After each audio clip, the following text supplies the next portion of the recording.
Okay, so nagbabalik tayo para pag-usapan tong issue tungkol kay Justin Brownlee ng Barangay Nebra at Gilas, Pilipinas.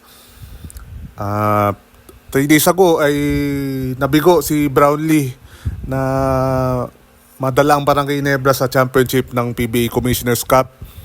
Natalo siya sa Game 7 kontra TNT Tropang Giga, despite nga yung na-send ni Brownlee sa overtime yung game na yon.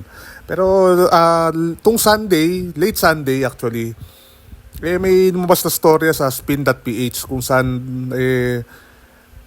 di umano si Brownlee nag-fail na naman sa isang random test. At dahil nga daw sa paggamit ng isang recreational drug. At itong Lunes ang tanghali ay kinonfirm ng Samahang Basketball ng Pilipinas na may natanggap nga silang isang notice o ang tinatawag nila dito adverse analytical finding in one of Brownlee's random tests. Hindi malaman kung kailan itong test na to.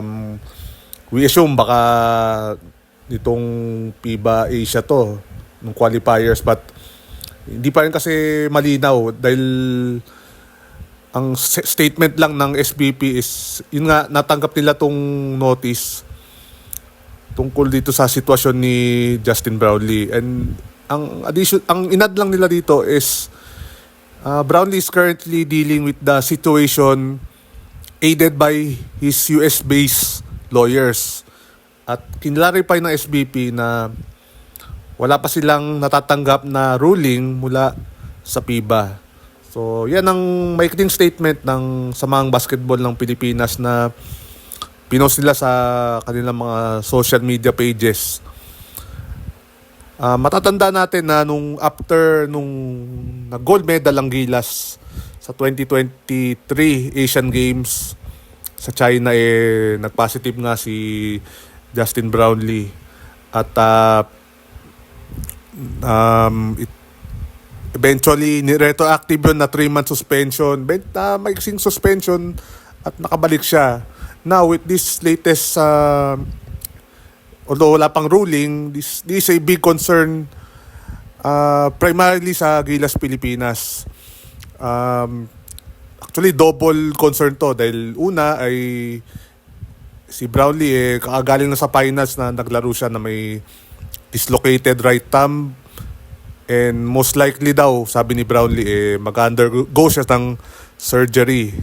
And I think dun sa after surgery, in recovery niya, may concern pa din na baka yung availability niya sa FIBA Asia Cup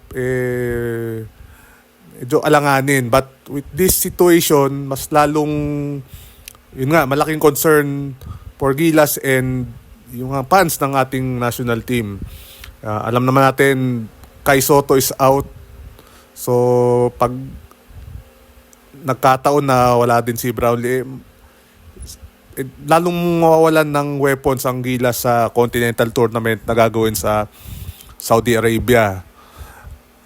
Pero yun nga, as SBP said, wala pang ruling ang FIBA, but they were informed na meron ng finding sa isang test kay Justin Brownlee. So,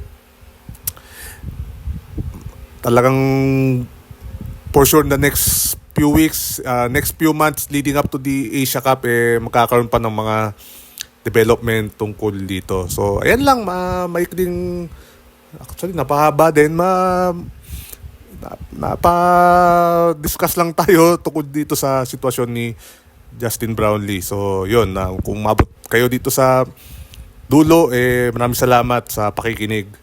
And see you soon sa mga next videos and discussions.